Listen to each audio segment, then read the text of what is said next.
Good morning and welcome to today's webinar, Website Marketing Masterclass, how to turn your website into a 24/7 sales machine. I love that title. I think it was pretty catchy. Thanks, guys.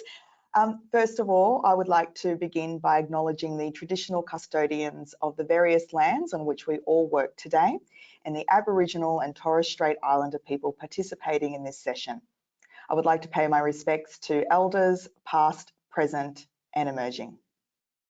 For those of you that I haven't met, my name is Giovanna Lever and I am the Managing Director of Sparrowly Group.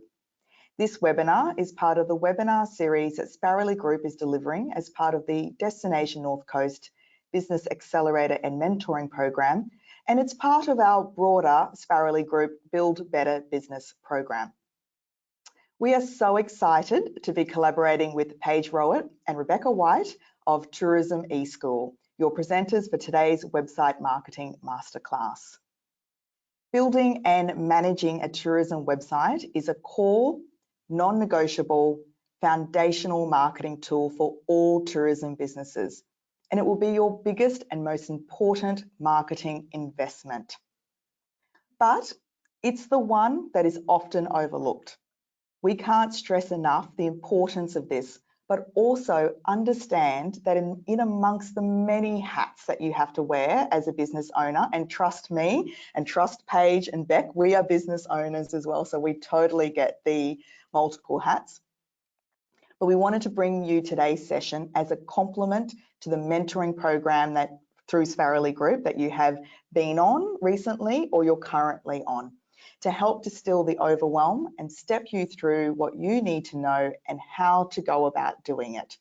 So without any further ado, I'm going to hand over to Paige and Rebecca. Thank you so much for spending your time with us this morning. It is an hour and a half, but it will be one of the best hour and a half that you will spend this year. So thank you so much, and over to Rebecca and Paige. Thank you.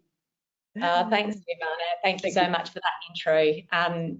Yeah, so just a little bit of an intro from us as well. So basically, Rebecca and I, we've been working with Sparrowly Group on their Destination North Coast Business Accelerator and Mentoring Program, which has been really exciting, and it is really great also to see a lot of our mentees here today joining in. So that's wonderful news. I'm glad you're all here. You know, it's certainly a really, like you've said, a foundational key marketing tool, your website, and we're really pleased to be able to work with Destination North Coast and Sparrowly Group to bring this webinar and these insights to you. Through our mentoring, we know that you guys are in a position at the moment to either redevelop your website or to build a website from scratch, or even sort of your current website. So hopefully out of today's session, you're able to get some insights and some tactics to be able to improve your website regardless of whatever situation you're in. So I'm going to turn my camera off, and so is Beck. Beck is going to be in the background, and she's going to be there at the end of the chat box, helping you with your tech issues, or helping sort of facilitate the Q&As throughout the webinar. But I'll just turn my webcam off and we'll get started. And Beck, if you can do the same. Okay, just before we start, as Giovanna said, we've got an hour and a half of learning fun, and I like to say fun. It's actually chock-a-block webinar. And you know, I understand when I was pulling this webinar together, I understand that, you know, everyone's at varying levels of website marketing competency, and you all have very different needs. So it's a jam-packed webinar, and normally I sort of deliver this sort of content over 3 or so webinars. So if you feel like you might be a little bit overwhelmed or there's too much going on, just know that it's going to be recorded and it'll be made available to you tomorrow. So you'll be sent an email with the version. If you have any tech issues, like I said, Rebecca is sitting and waiting willingly in the chat room to help out. And if you have any questions throughout the webinar, then just jump in there and ask away. And I will stop and break throughout the webinar, and we can answer your questions as we go along. So remember, there's no silly questions either. So pop them down, and we'll get to them as we move through the webinar. Okay, so what does today look like? So today, what I'm going to cover off, Rebecca, did you just want to see if you can mute yourself or Giovanna? I'm just getting a little bit of background noise. Just want to cover off why your website is your most important marketing asset. Also, then I'm going to go straight into what we think are your tourism website non-negotiables. So these are the things you absolutely need when you're building a website. Then we're going to get into some more sort of strategic work or tactics. So we're going to look at how we attract more people to your website and how to convert those website visitors into actual paying customers, which is really, really critical considering we're looking at a hopefully very busy summer season as restrictions are easing, and the demand for travel is absolutely going gangbusters. Okay. So just to set the scene, I want to introduce you to Karen. Karen personifies your website, and she is your very underpaid business development manager. And as you can see, Karen is quite frankly all over the joint, and for very good reason. So Karen's role as your tourism website is to be all things to your business. She is essentially the hub of all your marketing activities, all your sales activities, and she has a huge role to play in being able to work out whether what you're spending your marketing budget on is actually bringing you a return on investment. If set up and managed well, Karen can actually play a very influential role throughout all the stages of your best customers' travel purchase journey. But her biggest role is to actually convert website visitors into real customers for your business. And if she's not doing that, then there's some serious issues with your website, especially when websites like visitnewsouthwales.com are sending you heaps of visitors from your ATDW listings, and you are attracting a whole heap of visitors through other means and investment, like your potential investment in Google AdWords or your work on social media, that type of thing. In fact, in terms of the number of people that are actually being sent out to tourism websites from the ATDW listings, there is 12.3 million referrals going out. That means, you as the tourism operators are actually getting sent so many potential referrals from all of the major state Australian websites, and particularly from Visit New South Wales. So it's really, really critical that when you get sent these people that are highly qualified leads, that you're actually able to convert them. And at the end of the day, like Giovanna said, Karen is going to be your biggest marketing investment, and we know it can be a really scary investment. We ourselves had to make the big plunge as business owners to develop our first, proper website that was geared for conversions. But we also know, if you don't have this website, especially one that's really geared for conversions, you're not going to get the return that you need to build that sustainable tourism business.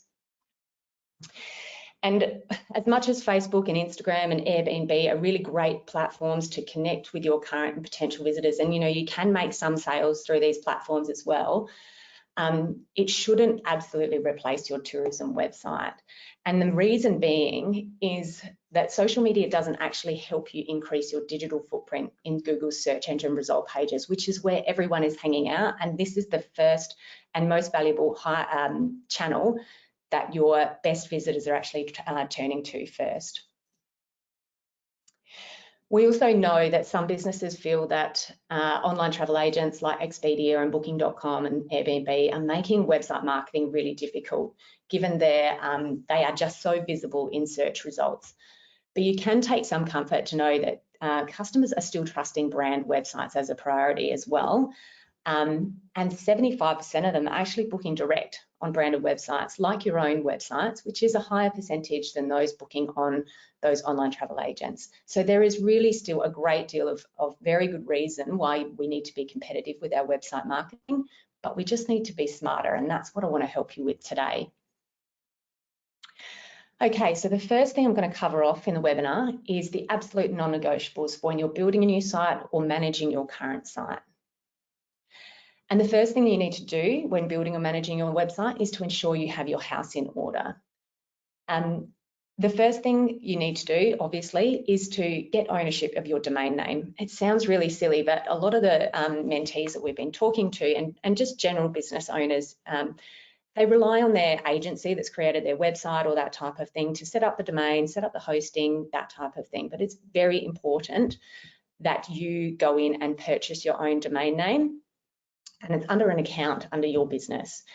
Same goes with your hosting. Very important that it sits under your business name, and you review it regularly, because hosting can change and your requirements can change for your hosting depending on the type of website that you've built. So a really large destination website, say like Visit New South Wales, requires a very high-tech hosting solution, whereas your tiny little tourism website doesn't need a whiz-bang hosting solution. So it's really important to get that hosting right, and you review it every couple of years or the amount of time that you lock in, because there's always better deals. It's kind of like trying to get a better deal with Telstra. The other thing that's really important is to invest in maintenance. A lot of the time we see tourism websites being sort of set and forget, and then if they're not maintained, like if the software is not updated or the plugins aren't updated and the security, there could be security breaches, etc. If there's not someone actively maintaining it that understands how to maintain it, then that could be a risk to your business. I mean, we don't want Karen going AWOL on us. And finally, it's really essential to set up and get your admin access to your Google Analytics. And if you're not sure what Google Analytics is, I'll cover that off in a minute.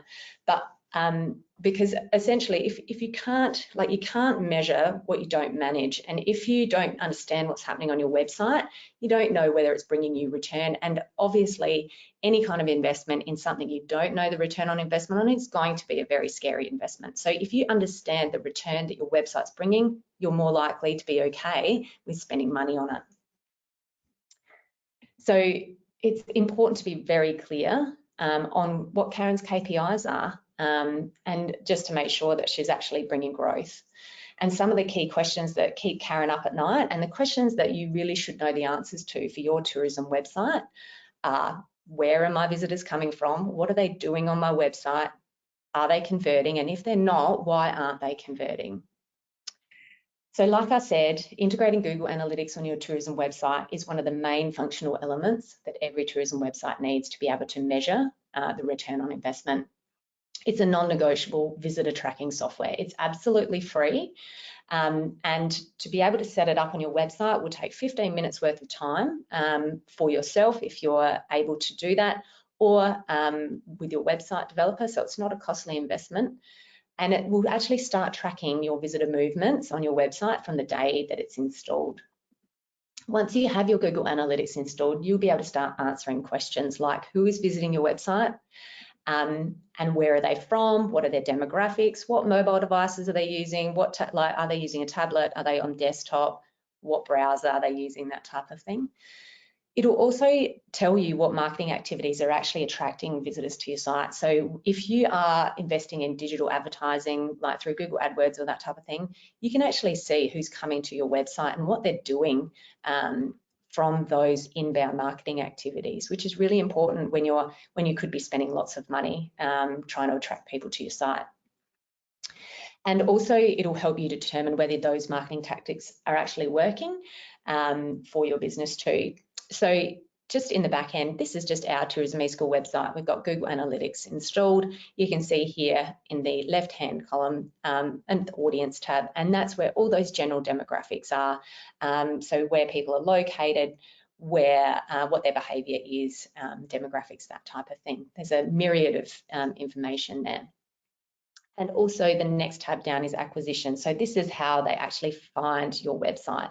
So are they finding it in search engines? Are they getting a direct link? Are they getting a referral from ATDW? Is it the social media work that you're doing that's driving visitation, or maybe your email marketing, or in here as well could be your Google AdWords spend. So really understanding where they're coming from, the majority. When you know who's coming and what source they're coming from, it's important to really understand what they're doing on your website. So once you know what they're doing, you can really start to see whether they're engaged in your content. And if they are engaged or not engaged, you can tell what content is actually working. So what web pages are getting great engagement and what web pages aren't. And it'll help. This type of information is kind of like an analysis. So you can see, okay, if my visitors are coming from my Google AdWords spend, are they spending time looking at my website? Are they the ones making a booking? You can actually track the movements of your various visitors from various sources to be able to see what source is actually bringing the most return. If you're getting people from Google AdWords and they are spending 10 seconds on your site as an average, then you might as well not even invest in those Google AdWords. You could save yourself hundreds, potentially thousands of dollars, depending on what your investment looks like, just by having a look at what's happening on your site. Understanding what people are doing on your website will also give you clues for future content to publish and what content to delete or to rework. So if they're interested in a certain type of story or looking at a certain experience, then you know that that's more of what the type of content that you need to produce. And like I say, it identifies the most engaged source. So whether people from organic search are the most engaged and most engaged visitors, or those that are coming from social, that type of thing. So really important to understand what they do. And in the back end of Google Analytics, you can have a look at the behavior tab. And from there, you can really delve down deep into what their movements are. So finally, and what we're really interested in is that do they actually convert? So conversions are usually user actions with your website that help you to achieve your objectives. So, a simple user conversion might be that you might want to know, you might have a conversion around engagement. So, one of your website users might read one of your blog articles for 3 minutes, and that's a big conversion for you. Whereas, it might be a really complex conversion, like how many times a social media visitor books a mountain bike tour experience, for example. So really depending on what you want to achieve from your website will depend what kind of conversions you're looking to achieve. And every single business's conversions will be absolutely different, but it is very important to understand who is converting, what content isn't converting and why it's not. And if it's not, then you need to really address what's going on your website. So if it's to do with content, then you need to adjust your content. If it's to do with user experience, then you need to adjust that. And we're going to cover off a lot to do with content and user experience today. So be really clear on what you can change to better convert. So when you're looking at conversions with Google Analytics, there's an opportunity to set up what they call conversion goals. So a conversion goal basically allows you to track these meaningful events or a group of actions. And from there, you can actually put a value on these actions. So if every time you got an inquiry, you can actually put a dollar value on each inquiry, and at the end of a period, you can track from there the value that your website is bringing in terms of driving those inquiries. Also, it's very easy if you're taking bookings through your website, then you can see the path to purchase that your website visitors are taking to be able to measure the actual booking conversions as well. So it's really, really important to have those conversion goals set up. So getting your house in order, make sure you own your domain name, set up your hosting, invest in maintenance, and make sure you set up and get admin access to your Google Analytics. Now, Google Analytics also has a Analytics Academy that you can go in and you can go through it. I've been through it. It's a really great sort of tutorial-based learning opportunity to really get comfortable with Google Analytics and really understand what you can measure. Remember, you don't just want to measure hits to your website. That's very old school. What you want to know is who's coming, what are they doing, are they converting, and if they're not, what can you do to better convert them? Okay, so that was really heavy for the start, but it's very important to get those things in order. So We know that a lot of you, like I said earlier, are probably at the stage of looking to redevelop your website. So what I thought I'd do is share some key considerations to plan for this process. So our first recommendation is always to work with someone who has built a tourism website before. A lot of small businesses initially decide to build their own tourism website in-house, and that's mainly due to budget and that very scary investment. Building your own website is certainly a cheaper way to go about getting a web presence with an initial capital outlay of $1,000 to $2,000 upfront and to maintain it, and that's mainly for your hosting and domain and basically getting it set up. However, unless you have heaps of time up your sleeve, and you don't value your time doing other things like running your business and that type of thing, then working with a professional is well worth the investment. And I know this firsthand because I built our first website when Rebecca and I started at Tourism eSchool. And then after a year or two, I happily handed it over to a professional because it was just chewing up so much of my time when I could have been better spending that time doing what I'm doing now, and that's training you guys. So some of the biggest challenges, I suppose, with building your own, and this is what I found, is that there is hours and hours of learning that you need to do and to be able to understand how to use the software that you've chosen to use, as well as, you know, the ongoing tweaking and maintenance, and also ongoing stress and worry about keeping it live, keeping it secure, understanding how to make sure that it's maintained well. But as each business case and personal skills are very different, it's very hard to prescribe a definite recommendation. But from my own experience and working with lots of tourism businesses around Australia, whilst it's very attractive thought of building your own website, the headaches that come with the project can be very consuming. But again, if it's the path you want to take, we advise that you just do your research and understand all of the ins and outs of your chosen platform. And you know, you're in the right place today to learn about what you need from your website to make that happen. Also, if you're planning on outsourcing it, it may be tempting to work with a mate or your best friend's cousin, or you know, the guy down the road that has a 17-year-old that, you know, can code some websites, because they seem like an affordable option. But you wouldn't hire a plumber to fix your electrical problems. And the same goes with your tourism website developer. These guys actually understand the travel purchase journey and how that translates into good website user experience and, you know, to help you convert more of your customers. So the main benefits of working with a professional tourism website developer, and I'm not talking any website developer, I'm talking someone that actually has experience in delivering results for tourism operators, is that they understand what you need. So you don't have to, you can be safe in the knowledge that they actually know what it takes. From a cost perspective, you can expect to pay anywhere between $3,000 to $5,000. More complex tourism websites, and that could be that you have a fully integrated online booking system, might be up to $8,000. And you also want to outsource your maintenance. So that could be an additional cost, could be an annual fee that you pay for your website developer just to take that, to give you the peace of mind. You don't have to think about backups or your website getting hacked or that type of thing. Remember, your website is your business development manager. If it goes down, it's costing you money. So really important. From there, the only cost for you will be the time you spend creating the content, and maybe every year or so tweaking the functionality with your developer. So, you know, it's less work for you and it's obviously less stress. And it's definitely the reason why we went down the path of working with a pro for our website. If you don't currently have a website and you're sort of relying on Facebook or Instagram or that type of thing to build your community and take sales, then this stat should get the wheels in motion pretty quickly. With 62%, you will see a 62% increase in revenue for businesses who actually have a website.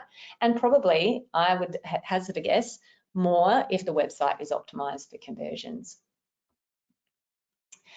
Okay, so the second consideration when redeveloping is to ensure you build on an open source content management system. So when it comes to building a website, there's really no other way to build on a content management system. They are basically online computer software programs that allow you to edit, publish, and modify all of the content on your website. All content management systems can be accessed online anywhere at any time on any computer or even on your phone. And editing the content in your CMS is easy. It doesn't require you to understand how to write code.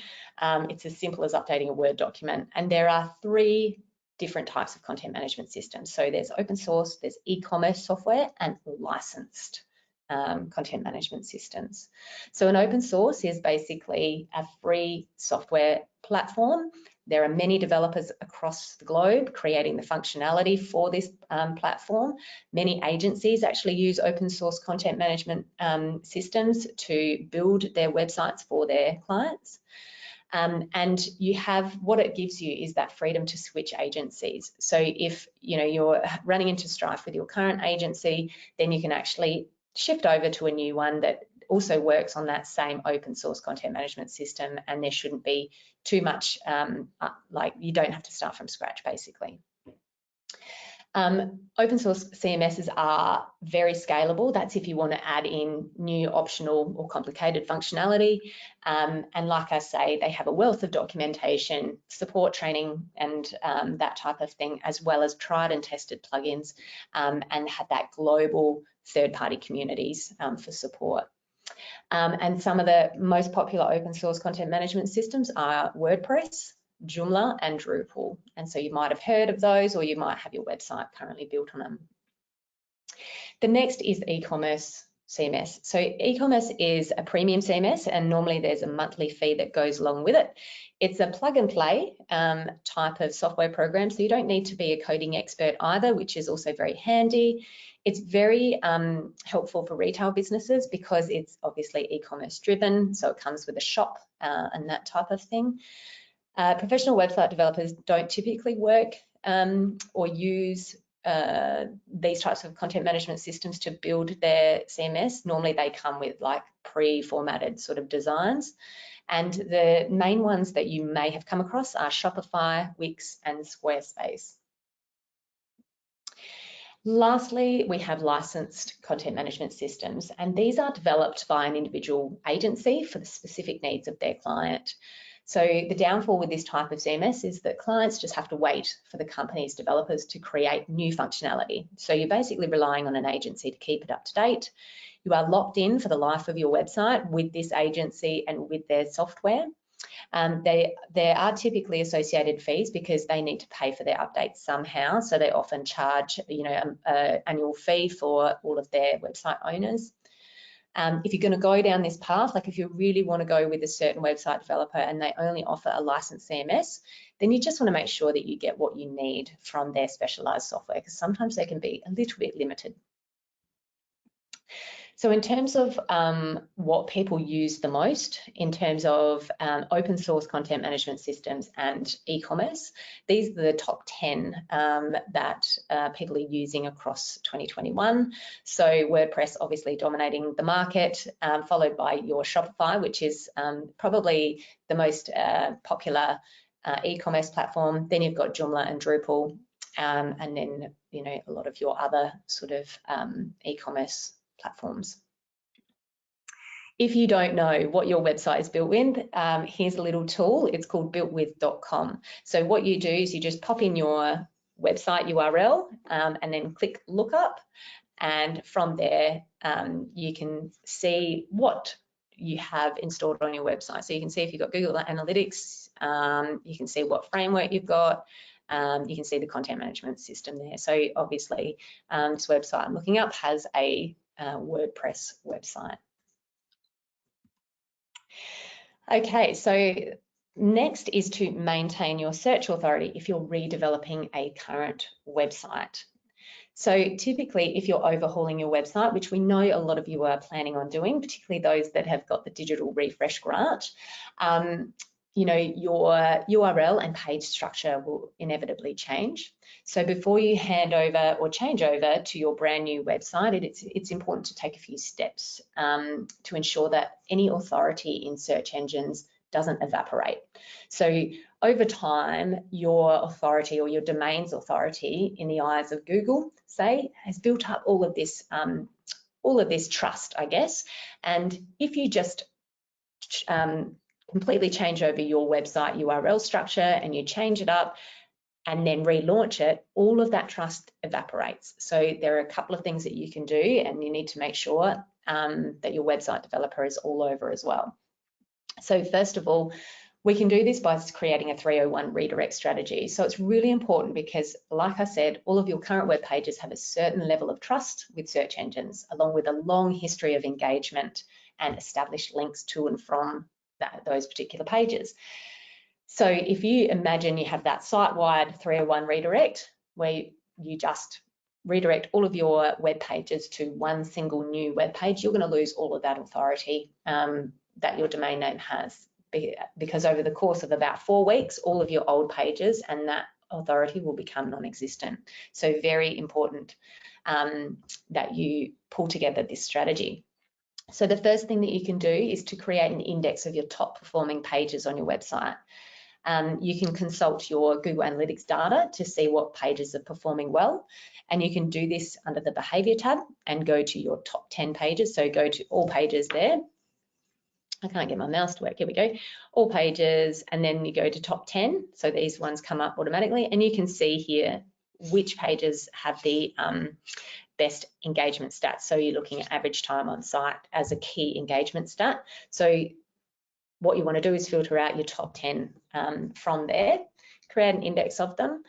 Then what you want to do is determine if there are any new pages that you want to create, or if you have any pages that you want to delete, and what pages you need to recreate or adjust. Once you know this, then you can individually map all those old URLs to any new URLs organized by that new site architecture that's been developed. Even if a page has been eliminated, find that most relevant web page for a 301 redirect, which would be a page that has similar content on it as well. So it's really important that this process is undertaken, as you don't want to have to start all over again with all of your SEO efforts if you can just save your page authority and transfer it through this process. Okay, so finally, when you're redeveloping your website, it's a good chance to really look at how compliant your website is. And there may have been a few things change since you set up your website last time. So we've got a little bit of a checklist here. The first thing that you need to do is ensure that you have a secure site. So having a secure site was historically only for websites that took transactions or took people's personal details online, but now it's an actual standard for all websites. So Google doesn't, Google kind of has basically said, if you don't have a secure site, we're not going to rank you. So it's very important because Google, in their mind, is trying to deliver the best possible experience for their users. So they will rank websites that are secure well over those that are not secure. The next is the General Data Protection Regulation and or GDPR. You may have heard of it. It came into effect in May 2018. It's a bit clunky, but basically it's a principle that applies to any business anywhere in the world that processes personal data relating to the European Union. So the GDPR could possibly apply to you if you have anyone on your email database already that lives in the European Union. We have there is a really great resource by the Australian government that have compiled basically, what Aussie businesses need to ensure from a website perspective. So all you need to do is Google General Data Protection Regulation and have a look at their sort of rules around what you need to know and what you need to do. But essentially, you just need to highlight, or one of the biggest fallouts is highlighting the privacy, what your commitment is to your users' privacy on your website. So being compliant will mean that you just have to update your privacy policy on your website, which states your overarching intention for the use of that collected data.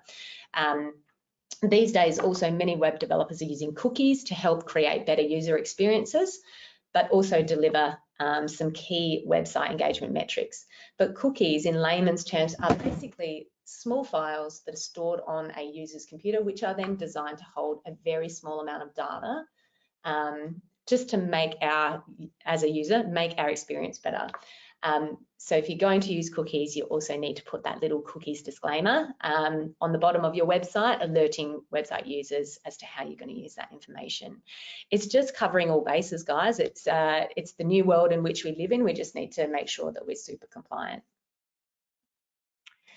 Okay, so on to number 3, and this is a bit of a no-brainer, but it's very important that you enable instant bookings or instant purchase on your website. And the main reason is that our visitors are increasingly researching and booking their holidays online and are really happy to do this without human intervention unless they have a specific request. So it's important to enable this for your visitors if you possibly can. So most tourism businesses use online booking systems to manage their reservations, payments, and customer data. There are many benefits to using an online booking system to sell your products and services or your experiences. The first is it's a very cost-effective way to sell your experiences online in comparison to investing in a custom integration or e-commerce solution on your website. It's a quick and easy way for customers to view, book and pay for your experience, given this option is likely what they want to do. It also saves you time and money in phone calls, emails, and manually managing all of your bookings, so you can focus on delivering the exceptional experience that we know that you do. If you sign up to a distribution network, which you can do through your system, it will allow you to make your product bookable on multiple websites, which means more exposure and potentially more sales and bookings for your business as well.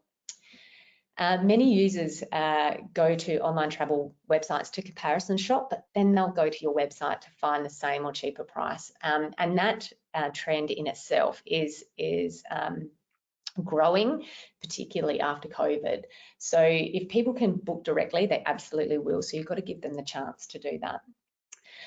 Online booking tools can also get you more direct business, which means you're paying less commission to third-party distributors and have more dollars in your back pocket, which is what we want to see and to help you build your sustainable tourism businesses.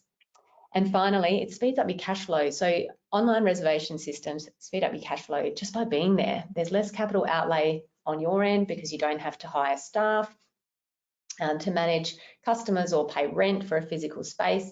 Also, once customers book through it, money goes straight into your account. There's absolutely no lag time. So it's really important for that cash flow.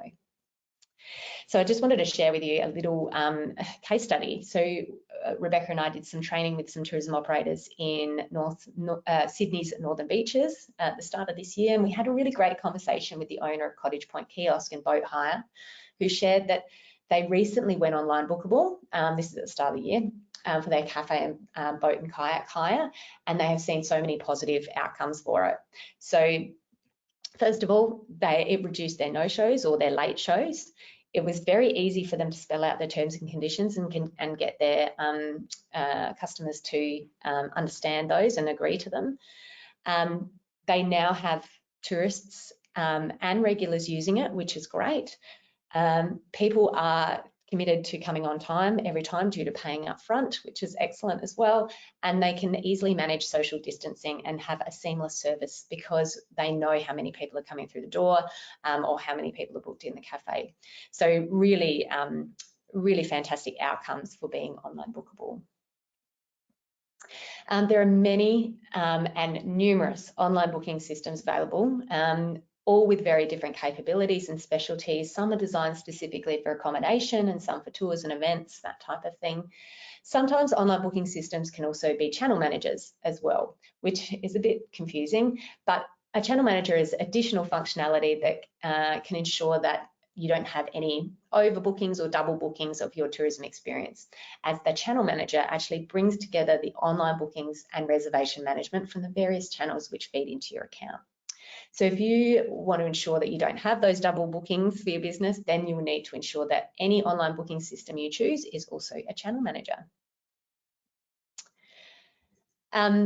Many of you probably already have an online booking system or channel manager for your business, which is fantastic, but it's very important that you still undertake a review of the platform to make sure it's still doing what you need it to do and it's optimized for conversions. You need to think of your booking system as a bit of a mini version of your website. And it's particularly important if your booking system is connected to a channel manager, as customers will only see the information you provide in your booking system when making that purchase. So reviewing it can be fairly simple. Just need to make sure that your branding is displayed correctly, ensuring that the platform has the same look and feel as your website.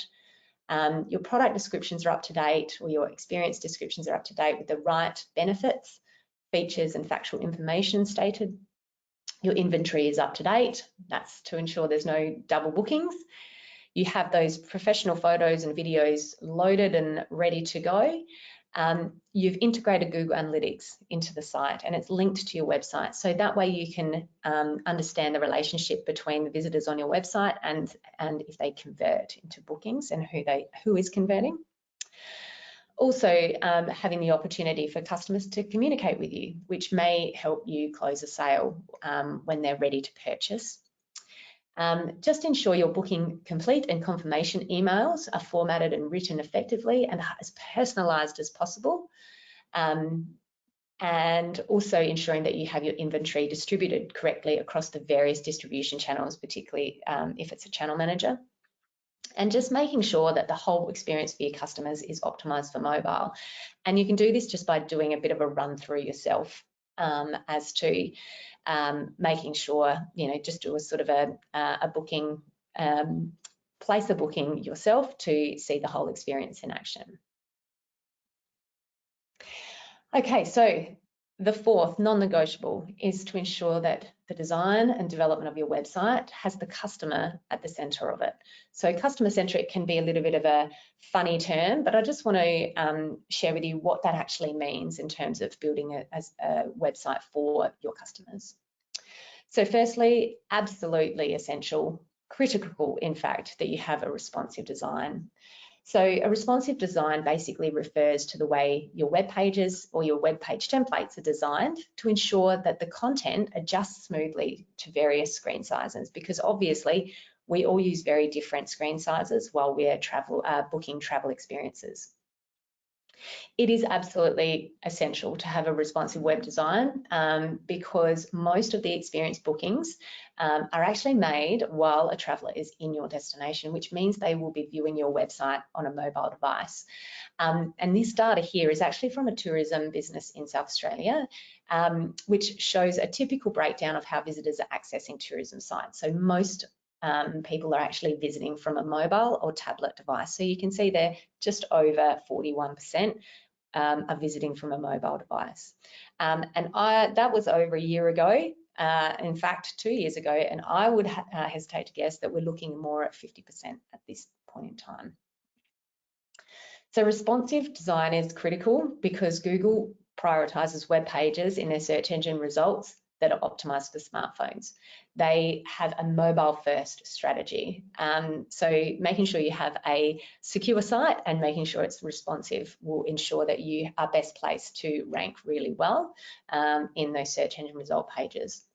Like I said, if you have that external booking platform or channel manager, like through your Book Now button, make sure that's optimized for smartphones, because at the end of the day, a poor mobile experience will absolutely impact your brand with, nearly everyone switching to another site or app if yours doesn't satisfy their needs. So really, really essential. The second customer-centric tip is to ensure your website uses intuitive design principles. Having an intuitive design or website basically means not trying to be too clever in your website design. Rather, just use what works, base it on real data and real engagement, even though it's tempting to try and do something unique to stand out from the crowd, that type of thing. The saying, don't rewrite the wheel, isn't popular for no reason, because sometimes the wheel works. The first thing that you need to do, obviously, through having a responsive website is to consider having a mobile navigation as your default. So mobile navigation can sometimes be called a hamburger, and you can see here from the team at Karaki Hotel, they have a mobile default navigation. So it's about being customer-centric, mobile-centric in the first instance. The next is to have your contact details last, phone number and Book Now links in the top right on your main navigation.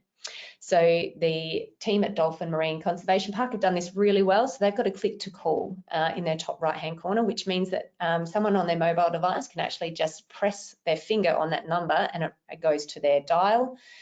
They've also got their contact details last, and that's exactly where people are expecting to find them. The next tip is to ensure all of your hyperlinks and call to actions are easily distinguishable. The team at Tasman Venture, now I know this is a Queensland business, but they do it really well. So you can see that they have, throughout their website, they have all their call to actions the same colour. Oh, sorry, that's my daughter. I recorded her doing it. Yeah, so it's all the same colour, very consistent colours and buttons, so that the user knows exactly what they mean and that it's a next step for them. Then we want to make sure that your footer is optimized for e-newsletter signups. So having an email marketing strategy is another really important marketing tactic for tourism businesses, and having a sign-up form or an opt-in form on your website is also critical, but having it in your footer is the right place to have it. So making sure your footer is optimized for those signups. Okay, so another important customer-centric recommendation is to ensure your web pages load really quickly. As you know, website users, like you and I, have very little patience. In fact, if your web page doesn't load in 3 seconds or less, people are very likely to move on. The more graphics and functionality you have on your website, like your big hero images, the longer it may take for your pages to download and be viewable. So you just need to ensure that your images are loaded in the right size and format, and also you have the right hosting to manage it. So that's where you need to speak to your website developer. You should avoid autoplay content as well, as this is actually may deter visitors to continue on through your website. So you definitely can have video content, but having an autoplay is probably not great user experience. And finally, you should be speaking to your website developer to ensure your web pages are optimized as accelerated mobile pages. And now accelerated mobile pages are essentially a very stripped down copy of your existing web page content that offers a faster load time. I know it sounds really tricky, but speak to your website developer, they will be all over it. But the main reason why load speeds are important to get right is because they will cost you conversions. So think with Google, one of the most amazing insights tool basically shared that for every second delay in mobile page load, conversions can fall by up to 20%. So you can check your web page speed at testmysite.thinkwithgoogle.com. So you can just go to this site here, you can pop in your URL, you'll have to do individual URLs, but typically if you look at your home page and a couple other pages, you'll be able to see some of your issues. You can see here ours is a bit slow, 4.5 seconds on a 4G connection. So what you can do is you can get recommendations to optimize your page speed, and you can actually get a detailed report, which then you can filter back through to your website developer and have that conversation with them. Another key non-negotiable is to ensure your website has professional images and video, and you've probably had your mentors harp on about this, but for very good reason, because 67% of consumers consider that visuals carry more weight than a review or even product information. And 3 in 5 travellers will actually watch an online video to narrow down their experience or their destination. So it is really essential that we get these videos and images right. So when you invest in photos and videos, just think about creating some of the following types of images for your website. So hero shots, you know, this is your lead type of shot for your website homepage. So really important to get that right. Some experience shots that will help populate your experience sales pages, all different angles, with and without people as well. And also do a hero experience video and an about us video. And I've got an amazing example to show you a bit later on about an about us video, and even a virtual tour. So one of my wonderful mentees, Gail, at Salted Southwest Rocks, has a really fantastic example of this type of investment. So this is her hero video.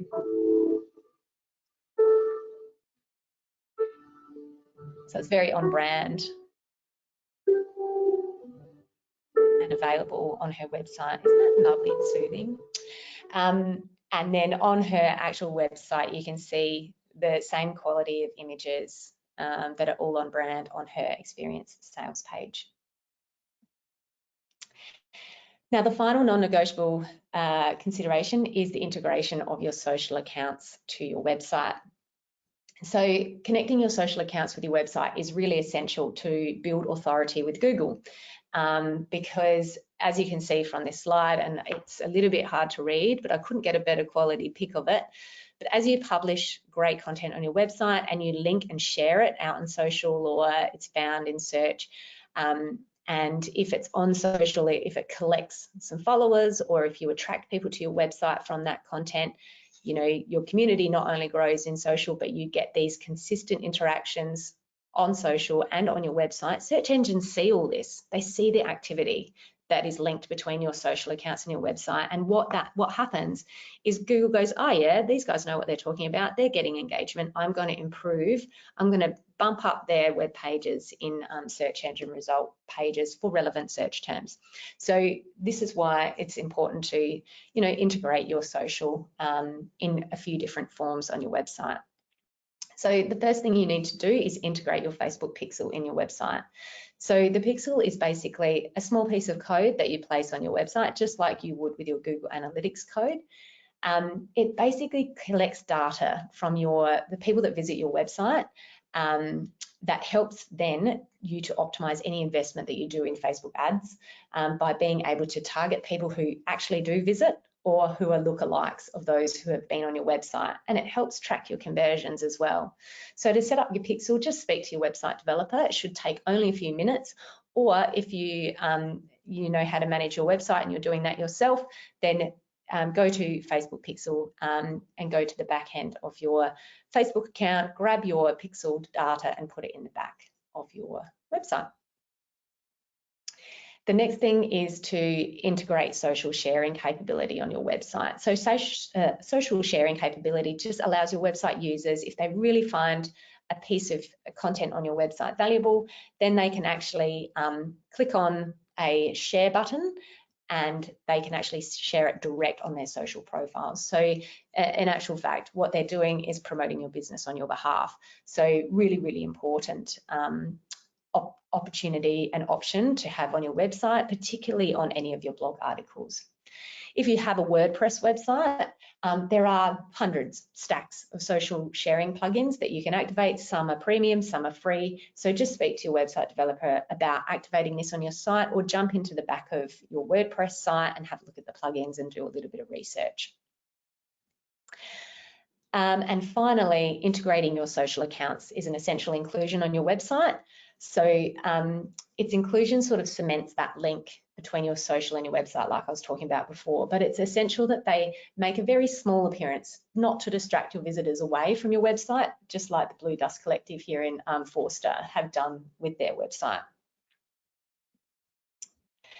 Okay, so that is the non-negotiables, guys. So firstly, get your house in order, set up your domain, hosting, organize your maintenance, make sure you're in charge of Google Analytics and you know how to look up and measure and analyze what's happening on your site. If you're in the redevelopment phase, make sure you look at the potential of using a pro, use a CMS, maintain that search authority as you transition, and also to be compliant. Essential to be online bookable, look at doing an online booking system and going down that path and making sure you've got a channel manager. Making sure you have customer-centric development and design, so ensuring it's responsive. You stick to those intuitive design principles and you have a focus on page load speed, and you can do that obviously through optimizing your images and also making sure that you've got those accelerated web pages. Investing in professional images and video, another big investment for your business, but absolutely will repay you dividends, because you can use them across all of your marketing. And also social media integration. So having that Facebook pixel, the opportunity for your users to share your content and also sharing your accounts. So Beck, any questions? That was a big section. That's it. I'll let you have a drink just while I answer a couple. So there's been a couple that I've answered in the chat box, but a couple of good ones. So I've had a question around, just remind us again around the Google tutorial. So if you just do a Google search for Google Analytics Academy, that was what Paige was talking about, where you can find all that free training. We've also had a question around Google Analytics. So if any of you who are up to speed with Google Analytics will know they're rolling out a newer version, G4 page. So the question was asked, can you still access the older version, which is GA3? And I said, yep, you definitely can, because that's what you've used today, which is a little bit easier to understand, would you say? Yes, it's a lot simpler, but I think eventually we're all going to have to move to the 4 version. I think if you, I'm not sure if you set it up today, whether you had the access to the GA3, but yeah, I think doing the Academy is a really good chance to sort of get your head around both versions anyway. So yeah, absolutely. Another question was around Google Tag Manager. Is that something you recommend as well? Definitely. Look, like I said at the start of the webinar, I do 3 webinars to get across website marketing normally, not 1. And for this purpose, I decided not to go too deep into Google Analytics and Google Tag Manager and different types of conversions and that type of thing. I just wanted to keep it really high level and simple. But yes, Google Tag Manager is something that works in conjunction with Google Analytics to tag events. So if someone watches a video, or if someone downloads a brochure, or that type of thing. There's other tracking measurement software that you can use as well, like Hotjar, which you can track user movements, like heat mapping. It's getting quite technical. I think, you know, simple is often best. Getting the simple metrics down and dusted, and then looking to improve your understanding and working with your website developer to basically nut out what you need from your website and how you're going to measure that. Your website developer will absolutely be able to point you in the right direction. Cool. And another final question, because I'm conscious of time, that we'll keep moving. We've got a question here which I can answer, Paige. Is there a pixel for Instagram and TikTok? So the Facebook pixel actually does cover Instagram as well, because they work together. As for TikTok, I'd have to check and come back to you on that. TikTok is, you know, it's a huge social media platform, but everything you do on social has to be aligned to your ideal customers. And so for a lot of tourism businesses, while it might be bright and shiny, unless you've got a really young demographic and you're all over social, it's probably not a channel we'd recommend. But if it is, we'll do a quick bit of research, or you can just do a Google search yourself to see if TikTok has a pixel that you can get on your website as well. But it's app-based, so it probably doesn't at this stage, but may down the track. So hopefully that helps, Paige. I'll let you keep moving and just keeping an eye on the time as well. So back to you. Got to get going. I'm glad we got through the negotiables. Now we can get into the fun stuff. So in these next 2 sections, I'm going to cover off key tactics that will help you to attract more people to your site, and then once they're on your website, how to convert them. So let's start with attracting more visitors. So basically, as I said earlier, search is the #1 high channel, I do this all the time, #1 channel high value travelers turn to, which means this is where your people are at.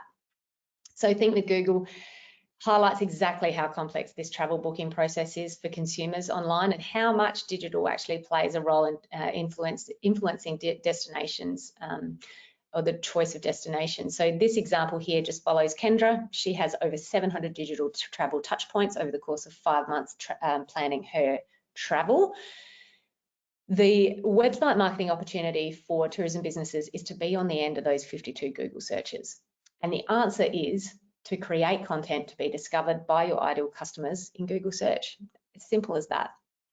Now, best practice SEO is all about attracting more people to your site from search engine result pages who may not know who you are. The best way to explain the benefits of SEO is to liken it to fishing. So stay with me here. Basically, the typical tourism website, they will have around 5 to 10 web pages. If you only have 5 to 10 fishing lines in the sea, you are only going to have very limited visibility in search engine results. Whereas publishing extra articles on your website increases the number of fishing lines you have in the sea, which means you have more pages indexed by Google and more opportunity to snag a new visitor who may be looking or asking questions outside of the box, like travel related questions. So the opportunity basically is, how do we actually create more pages that answer these questions, so we can find people that aren't looking for accommodation Kempsey, but they have questions around why they need to travel and the challenges of traveling. The biggest win here is if you can extend your sitemap by publishing these types of pages and answering your customer questions, then you're absolutely in the box seat, because 65% of people agree that when conducting a search on their smartphones, they are just looking for the most relevant info, regardless of who's providing that info. And people will absolutely buy from brands who answer their questions. So nearly 70% of people who find the answers to their question easily, they are more likely to buy. So if people are using their smartphones whilst they're in destination, you provide them the content that they're looking for and it's helpful and answers their question, you're more likely to get their business, which is super important. So the first tactic, obviously, then, is to attract more visitors to your website through publishing articles that can be discovered in Google search engine result pages. These are known as blog articles, or they could be static web pages on your website, such as, what to do in your destination or that type of thing. But we highly recommend that you set up a blog section on your website to deliver these articles. So when thinking about what content you can add to your website, either as a blog or as a static new page, is to go through and ask yourself the following questions. What can you write to help your ideal customer discover your business if they don't know you? And how can you be as helpful as possible to your ideal customer as they plan their trip or whilst they're even in destination? So when we talk about what kind of content and this type of thing, we really need to get inside the heads of our ideal customers. So if you haven't heard of what an ideal customer is, it's certainly what lots of people like us, people who are training tourism businesses and businesses in general, looking at, refining your best customer. So what you want to do is you want to brainstorm all the questions that your best customer has about your destination and your experience, and then map them across their travel journey.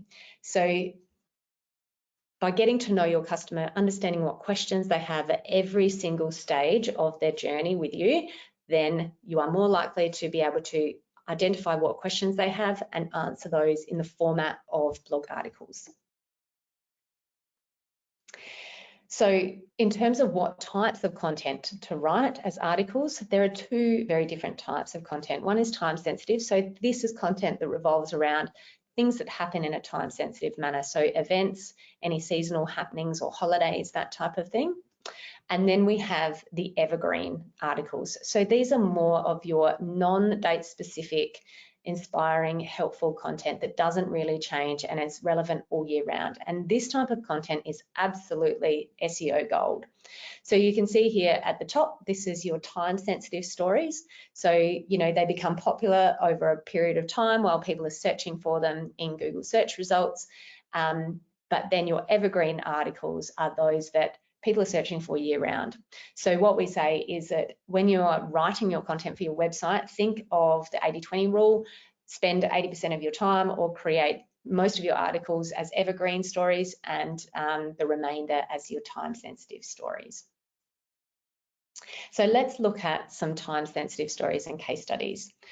So publishing tips for time sensitive stories is that you want to publish them for each time there is a sensitive event in your destination your ideal customers may be interested in. So just as an example here, we have the Avenues Hotel, who I've just discovered are blogging, which is fantastic. And they're based in Canberra, but they are a really great example of blogging. They obviously have families as one of their ideal customers. And so what they've done is they've created the top 10 winter school holiday ideas and they've published that on their website. So you can see a lot of storytelling, some really great imagery that they've published there and some hyperlinks through to the various operators as well. Timing is also very critical. So it's important to publish these articles at least 3 months from the event, just to ensure that the article gets crawled and indexed by Google, and also you have time to market it on social to drive traffic from social media. So you can see here, just using Google Trends to show what this looks like for a time-sensitive event. So really, this is the Australian Grand Prix. If you publish the article prior to it being searched, then by the time people are actually searching for it, your article will become visible. So very important that you think well ahead of your seasonal events in your region, and make sure that you're publishing that content well in advance. What's really great about this content is often you can repurpose your time-sensitive articles. So keep the URL consistent, just update the content and the timestamp on it, and away you go for the following year. So whilst it's sort of time-sensitive, it can be an evergreen article too. So let's look at evergreen articles now. So this is where most of your content will sit. So be inspirational, be very helpful, be the most helpful you can be for those planning a holiday in your destination. So thinking about your best customers and what questions they have before they travel. So how do you get in front of them? So thinking about what their travel motivations are and that type of thing, to be found in search engine results. So here, Newcastle, the team at Newcastle. So obviously not a tourism operator, but a region. There's nothing stopping you from writing these types of articles though. 48 hours in Newcastle for families, perfect. Specific itinerary for that ideal customer, and it's done for you. So it's a time saver, it makes it look really easy. Yep, we can go to Nobby's Beach, we can go to the museum or whale watching, we can go to the parks and you know. And same with the team at Macleay Valley Coast or Kempsey Council. So they've got the top 10 adventure activities. So this is for people that are, or families that are looking for the adventure style holiday. So very specific and also very inspiring as well with the lovely images. Then we've got pre-travel. So pre-travel is they've booked their accommodation, they're coming, they need some help planning their itinerary. So this is where you can get into the nitty-gritty of what people can do in your destination. So 9 wineries with an epic view. This is over in your Margaret River region. So yes, they've got wineries, but people love a good view too. So they've got really specific and did something that's a bit differentiated, which, you know, is great to be able to get in front of those people, and it's a food and wine experience. So again, lots of beautiful images and a story. Okay, so the next one here is just down south. So where to taste Eurobadella's famous oysters. So addressing a common travel question while someone's in destination. This is what I look for when I go traveling because I love oysters. And it also links through to different businesses as well. So really helpful piece of content. The other tip is, you know, creating content that's really helpful while they're in destination too. And back on Google Trends, I just wanted to look up the demand for the search term coffee near me. Everyone needs a coffee, right? I mean, maybe not my husband when we travel, but definitely me. So check out that growth in the last 5 years. People are looking for the best coffee. So voila, quick Google search whilst in Byron Bay, and the first organic listing is an article that was published in 2017, which is going to be delivering awesome SEO gold for the elements of Byron, and they've got the 7 best Byron Bay coffee shops and cafes. So again, addressing that common travel question while they're in destination. It's marketing other experiences. So the elements obviously are an accommodation business, but they know that their ideal customers want a coffee. So, you know, here's their list of all of the amazing coffee places and the little stories to go with them. Evergreen articles, you know, you want to review them annually. Keep the information up to date, add new bits in, take bits out, that type of thing. But keep that URL consistent and update the timestamp as you go along as well. The best thing about telling your stories is that you don't need to wait and you're not limited. You can just start looking at researching, brainstorming what questions your customers have and just start penning down the answers. You're not limited to what you can write about, and you just don't wait for any other tourism websites or council or regional tourism organisations to write about you and your destination. Like, you don't have to talk about yourself, talk about what other people, what your customers can do in your destination. That's actually going to drive demand for your product as well. And the best part about it is your site has the potential to rank really well, and I'll talk to that in a minute, in Google's search engine result pages when you start answering these types of travel related questions. It's absolutely your biggest content and website marketing opportunity, so we very much encourage you to start building a library of amazing, helpful and inspiring information on your website. Any questions, Beck, before I jump into how we optimize these web pages? No, all good, Paige, but I'll just quickly point out in the chat box too, sharing some of the URL links that Paige is referring to as well, so as we go through. So yeah, so jump into the chat box if you want to see the URL links, some of those Google trends and accounts that Paige has referred to. Cool, back to you, Paige. Thanks, Beck. Okay, so let's look at now how we optimize our web pages so that they are visible in Google search engine results for your ideal customers when they're using Google to find these answers. So with over 50% of all search queries longer than 4 words, and 15% of all searches that Google sees every day being brand new, it's really important that when we're optimizing our web pages, we are not optimizing them for single keywords. So back in the day, and you may, remember if you've been in the game for a while, we used to optimize websites for, accommodation Kempsey or those types of words.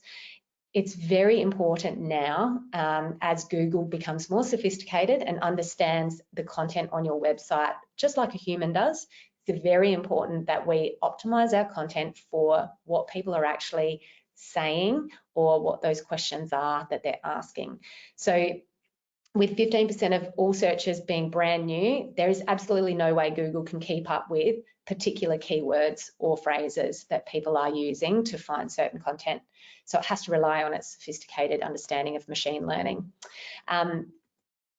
What this means is that when we're optimizing our web pages, we are actually just optimizing for the question that we're answering. So if you look here, and this is from SEMrush, a really great SEO resource, you can see here that whilst the word tomato plant gets lots of people searching for it, if you are more specific with your the term that you're actually optimizing your content for, you have a much higher conversion rate. People are not going to convert here, people will convert down here. It's kind of like when I go, every year I buy a pair of ASIC Netburner netball shoes to go and play netty, and I'm not just going to type in ASIC's shoes, I'm going to type in women's Netburner ASIC size 8 purple, because I already know kind of what I want, and I'm more likely to buy when I perform that search. So really important that we optimize for the questions that our ideal customers are typing in. By targeting these types of longer questions, it can also help smaller tourism websites compete really well with the likes of Booking.com and What If and Expedia, who really only dominate search engine results for search queries that are very short, like here, accommodation Canberra that I've got. So when we're optimizing for our longer term keywords, we're more likely to show up, and there are less likely to be adverts in the search engine result pages too. So the first thing you need to think about is go back to your ideal customer travel questions, and basically that becomes the search queries that you write content about. You can also use some tools online to identify new questions to answer, and I've got a really fun tool to share with you, which Beck, maybe you can pop it up in the chat box, is Answer the Public. So Answer the Public is a great tool to see what some of the potential questions your ideal customers could be typing into search engines based on real data. So you can just go to Google, Answer the Public, search for that, and click on the, don't click on the ad, others will make them pay for your search, but click on the organic listing.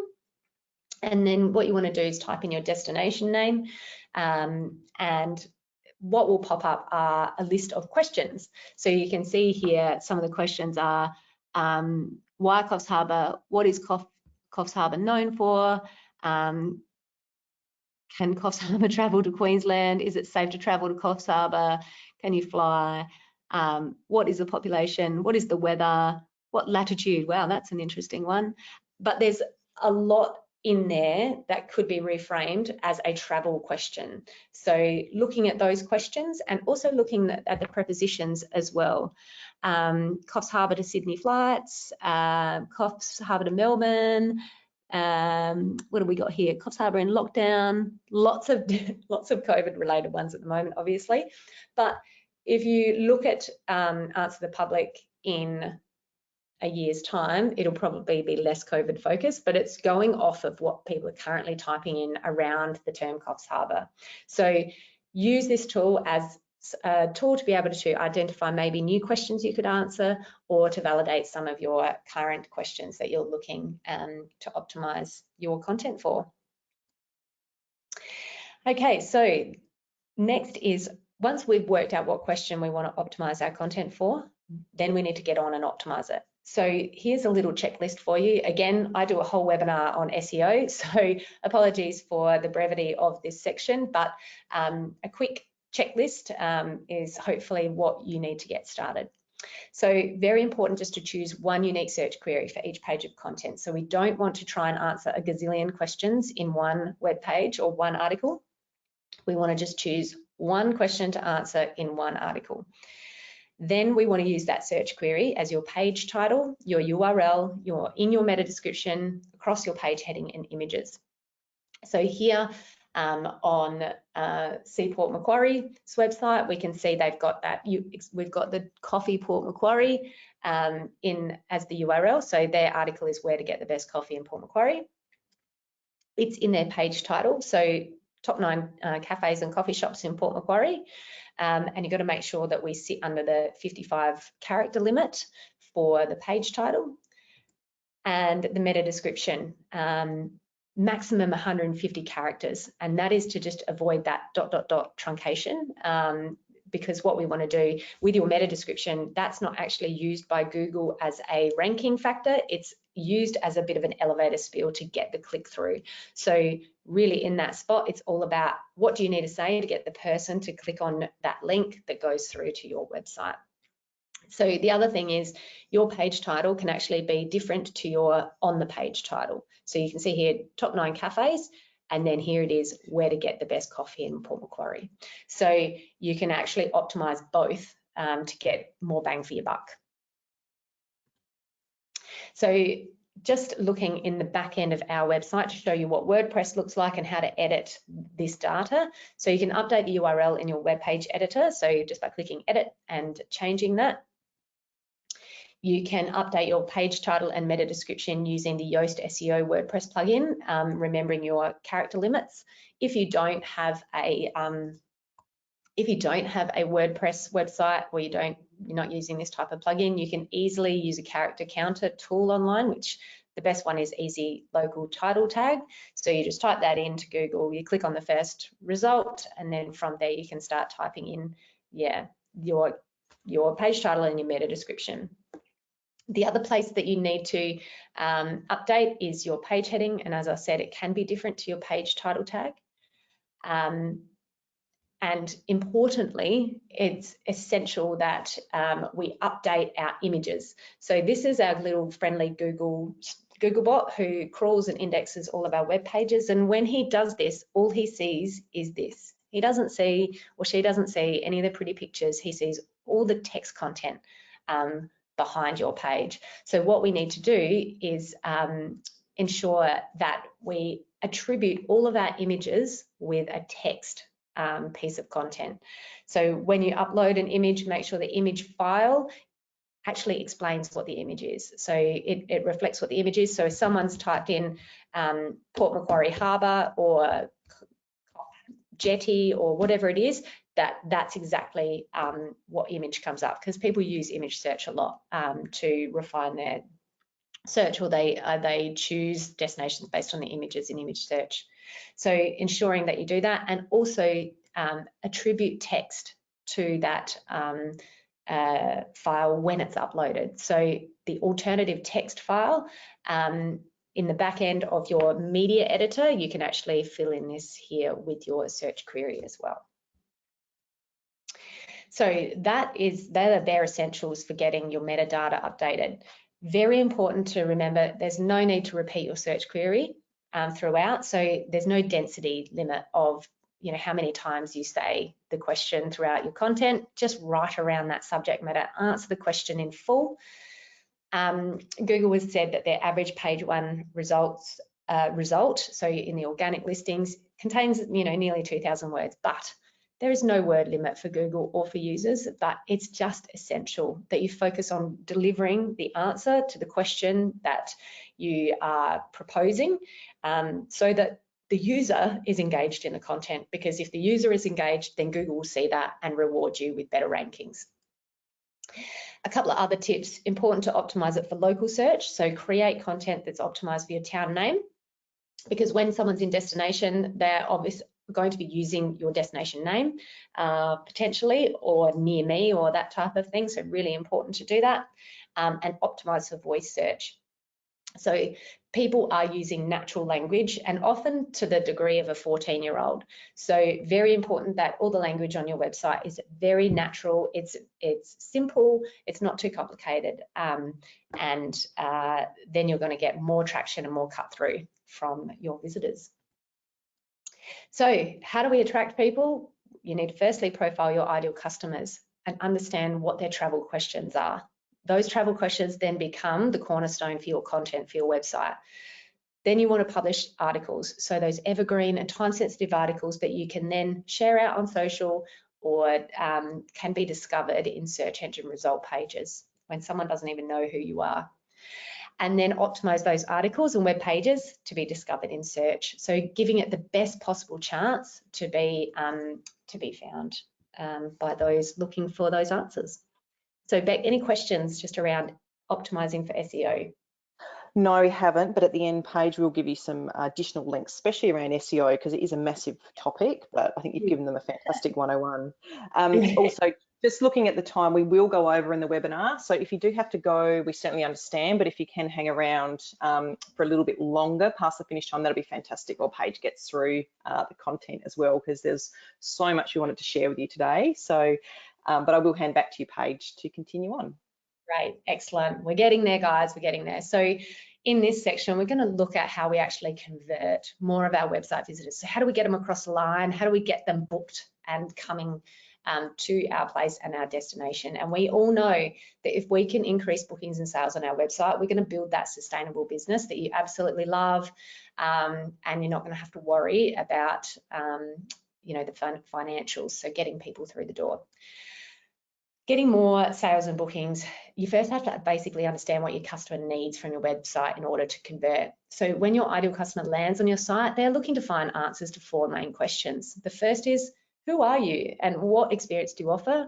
Second, they're looking at how much you cost and if you're available. They also want to know what others think. So they're looking to validate your business, and also they really do want to know, can you solve their travel motivations? So the first tip is that it's essential to share your why and what you absolutely stand for. In 2018, the Accenture strategy conducted their 14th annual Global Consumer Pulse Research. I've got it written down because I knew I'd stuff it up, to gain an understanding of current global consumers' preferences, beliefs, and behaviours.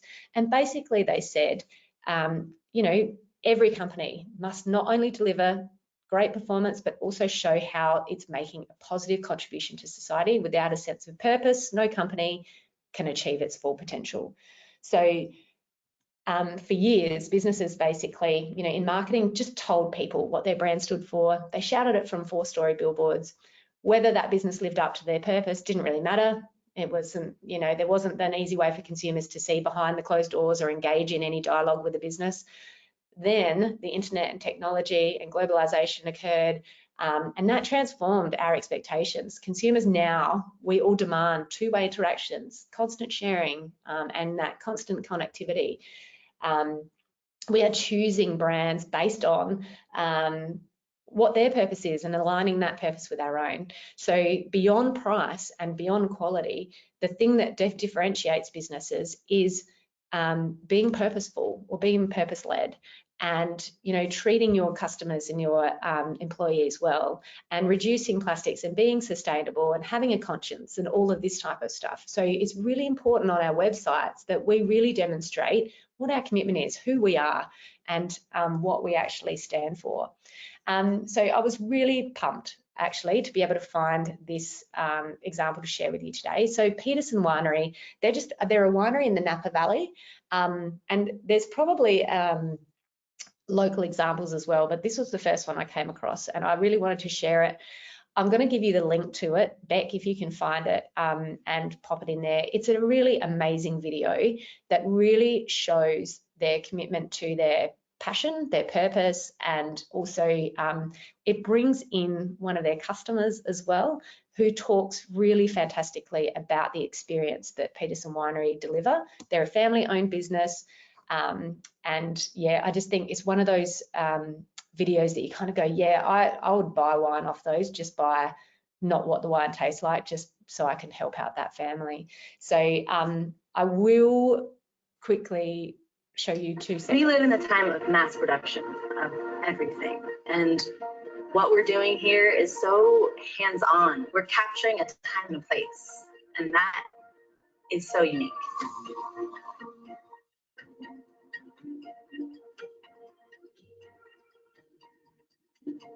Dry Creek Valley is home. Outside of the town I grew up in of Healdsburg, you head north from town and it's this narrow little valley, and right in the middle is our one little general store.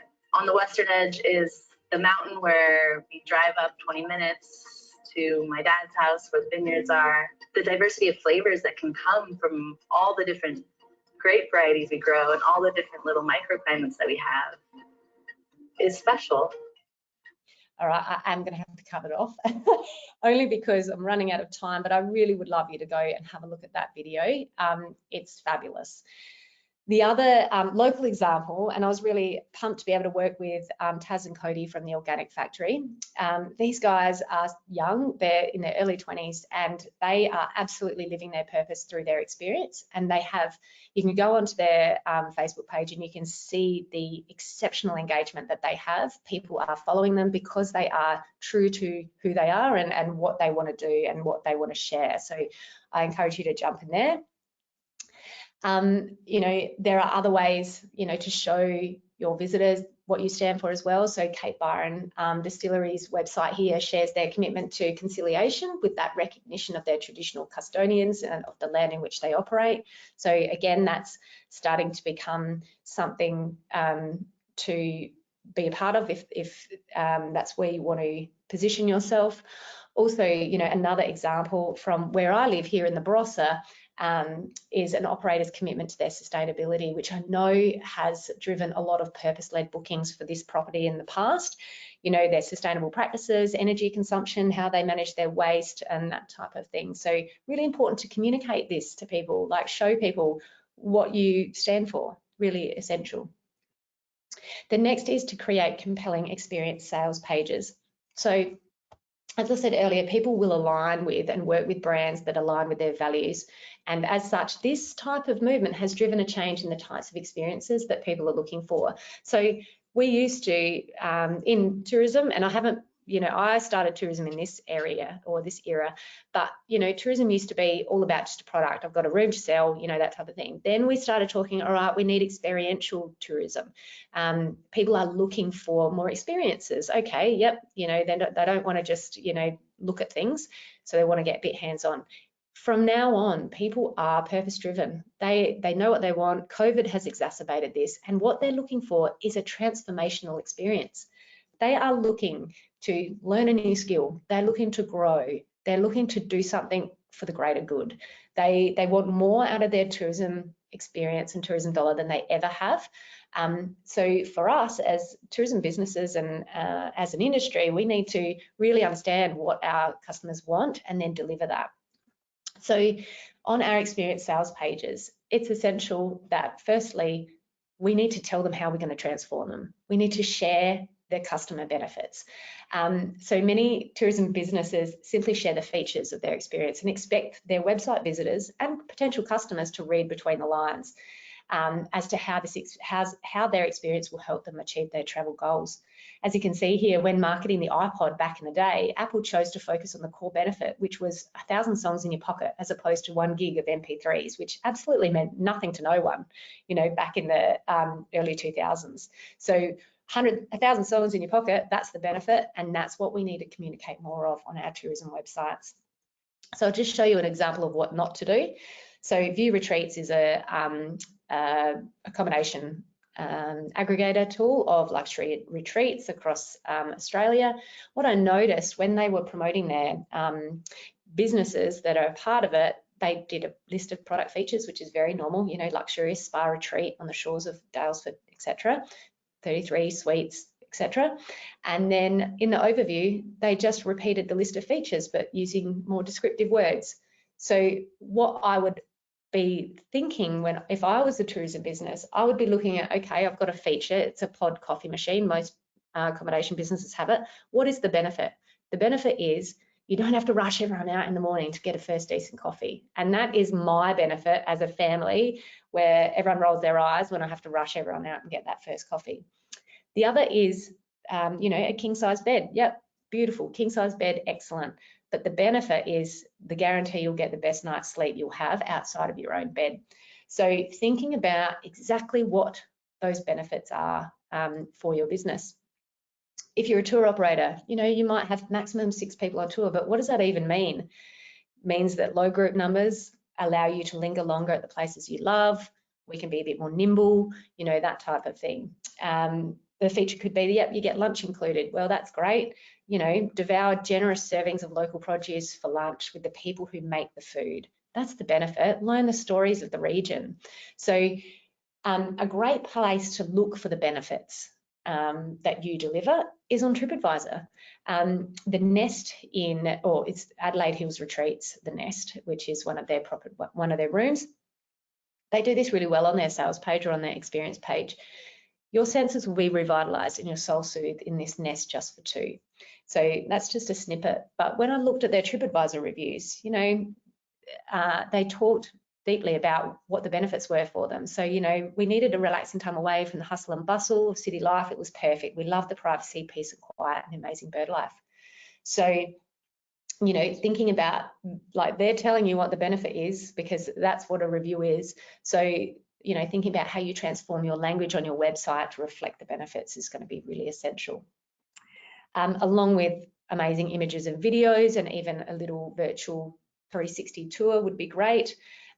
Sharing the experience inclusions and features obviously is a no-brainer. You're probably doing that anyway. And making sure you have that single call to action, you know, to book, or if you don't take online bookings, check availability. So having that at the end. Yep, you love all this, great, book it now. So not try and deter them away or that type of thing, just get it right front and center for them. And then, you know, sharing visitor advocacy, that is what's going to get them across the line. They're looking to validate, you know, what you're saying, how good you are. They're looking to validate it. So bring the advocacy to them. You know, they are looking for opinions posted by other people. So it's important to embed the highly trusted, that transparent social proof that they're looking for. So you can do that on your website, on those sales pages, by having the review text, the reviewer details if you can, and a photo if possible, or a video is even stronger. And you can embed reviews from third-party websites. So here, this is just a simple integration of visitor reviews from a guest book. So that's more of a manual solution. Or you can embed your TripAdvisor reviews here direct onto your website through an API widget, which you can speak to your website developer about. Or, you know, depending on the API that you use, you might be able to speak to your developer about integrating multiple review sites. So, you know, Google, TripAdvisor, Facebook, Yelp, those types of review sites as well. So this is the Nest, and they do a really good job, except 2 things. So they've got their beautiful description, they've got their 360 virtual tour that you can go on, their set of inclusions, which is great, some beautiful high quality images. They even have some special packages that they can upgrade, you can upgrade to. So really understanding who their ideal customer is and building more of an experience around their accommodation business. But what they're lacking is the visitor advocacy. And the book button right there, right at the end. They just need a book button. Even though they've got their TripAdvisor reviews down here, really important to get them up front and center in that page.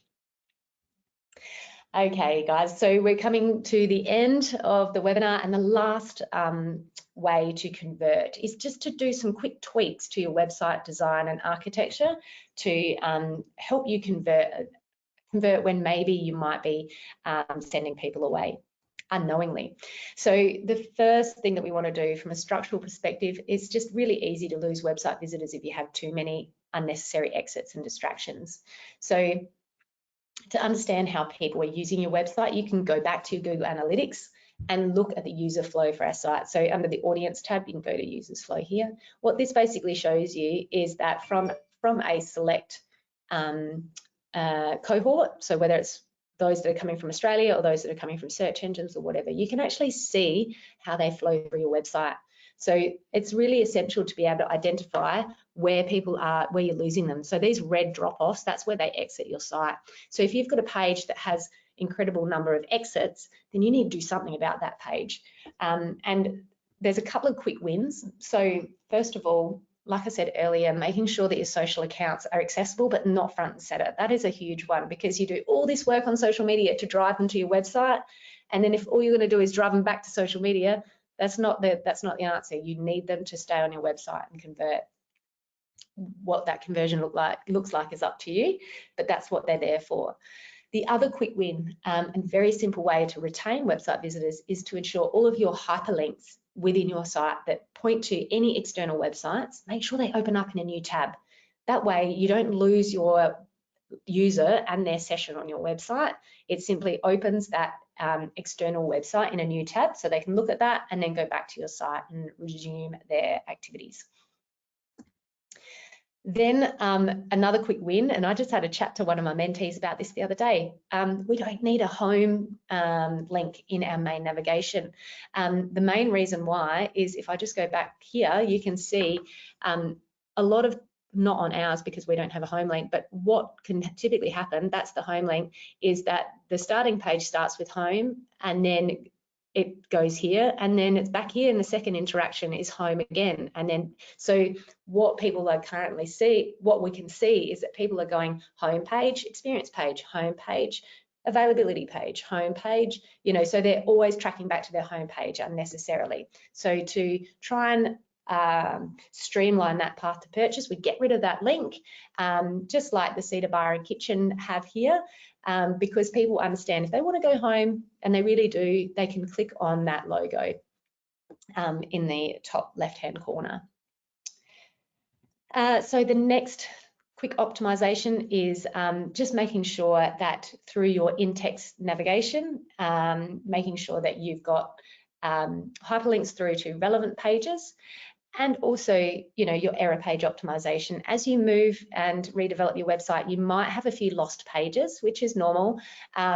So what we suggest is that if someone comes across a page that used to exist that doesn't now exist, that you optimize this standard error page template. So a website developer, or if you're using Shopify or that type of thing, they'll just have a standard template. What I want to see is a optimized template that sort of redirects them back into their website. No one needs to know why they've, you know, landed here. What they need to know is what is their next step. So She Shapes History, which is a tour group, couple of ladies in Canberra, they recently did our training, and look what I found. They actually optimized their error page. Looks like this page you're looking for has gone on a vacation. Maybe try our blog or a home page. So you can actually click on those links and redirect them back into your site. And then finally, very essential to have very specific single call to actions for every page of your website. The reason being, and the easiest way to boost conversions, is just to ensure that every page has a single purpose. You need to be clear as to what the next step is for your website visitor in their path to purchase or booking your experience on every single page. Remembering that people get overwhelmed by too much choice, or could get confused as to what that next step is for them when they're on your website. So just be really clear and single-minded about what that next step is, and have one call to action at the end of every piece of content on your website that helps you to push them through to conversion. Okay guys, that is the convert section done and dusted. So really important to share your why and what you stand for. Go back and have a look at that Peterson Winery video. It's a really great inspirational wire video, and I'd love to see some more wire videos in Australia. Craft that compelling experience sales page, highlight your customer benefits, use images and videos, and really put the customer at the focus. Use testimonials as well. Optimize your articles. Oops, I actually didn't finish that. And the last one is not optimize your articles. The last one is to ensure that you do those quick little tweaks to your design and architecture to make sure that you are minimizing those distractions and unnecessary exits, and trying to convert more of your best customers. So guys, that is a wrap. Again, the non-negotiables. Essential to get your house in order. Think of those redevelopment considerations. Get online bookable. Focus on your customer when you're developing your website, making sure you tick all those boxes. Use professional images and video, and that social media integration. And I just wanted to come back to those non-negotiables because I think they're really, really important as a first step to get going. So to your to-do list is just to review the ideas within this webinar, re-watch the recording, press pause, take some notes, sit down with your team, go through what you think you can action now and prioritize what you can do later, budget permitting, or if you're doing a new build, build it into what you want to see in your new website. Speak to other tourism businesses regarding, great website developers that they recommend, via Sparrowly Group's Building Better Business Facebook group, or via your local council or tourism organisation or chamber contacts. These people are the people to connect you with the right suppliers. So really reach out and try and find that best solution for your business. But if you need more help with marketing your business, Destination New South Wales have their Destination New South Wales First program, which is a whole heap of amazing on-demand webinars, live webinars and fact sheets and that type of thing. I'll just play this little video. You can go in to find live and on-demand events. There's PDFs, there's all sorts of great information in here, and these guys are constantly updating and trying to find the right information for you as tourism businesses. So definitely jump in there. Rebecca and I have spent the last 10 years building content on our website to help tourism businesses as well. So have a look at our eSchool blog. I've got a whole section on website marketing and SEO that basically offer you some insights and reasons why you should be doing things, as well as some implementation support as well. But at the end of the day, the key to optimizing Karen and get her out of this frantic mode is really just a process of giving her the right tools to be able to attract and convert more of your amazing best customers, and publishing and optimizing that perfect content for them, and setting her up with the tools that you need to measure and track her performance as well. And then she'll just turn into like a zenned out princess for your business. So yeah, thank you very much again for your attention and for joining us today. Any final questions?